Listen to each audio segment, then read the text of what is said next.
In today's video, I'm going to teach you how to customize invoices on Xero, 5 minutes. We'll start by signing into your Xero account. Open your browser and head to the Xero login page, then select Login. Enter your email and password and press Login again. Once you're in, you'll land on the Xero dashboard. From the dashboard, open the menu with your organization's name at the top and choose Settings. In the Settings area, look for Invoice Settings. This is where Xero stores your branding themes, the designs that control how your invoices and related documents look. Create a new design by choosing New Branding Theme and pick the Custom .docx option.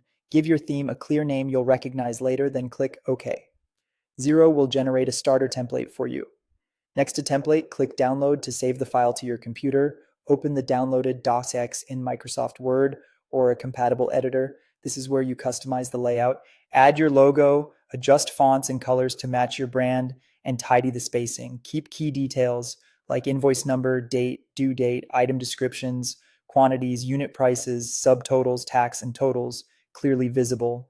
Xero uses merge fields to pull data into the document. Be careful not to delete or rename those placeholders. If you move them, keep them inside the main content area and avoid putting them into headers or footers unless the template already does so. Save your changes as a .docs file when you're done. Back in Xero, return to the branding theme you created and click Upload. Choose Invoice Browser to locate your edited template on your computer. Select the file, confirm the selection, and click Upload. Xero replaces the original template inside that theme with the one you just edited.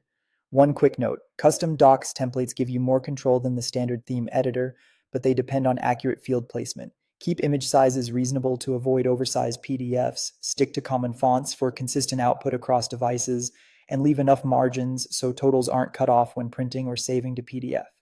If the layout looks off after upload, just download the template again, tweak spacing or alignment, and re-upload. That's it. You've created a custom branding theme using a .docs template. Keep a backup of your template files and consider saving versions with dates so you can roll back if needed.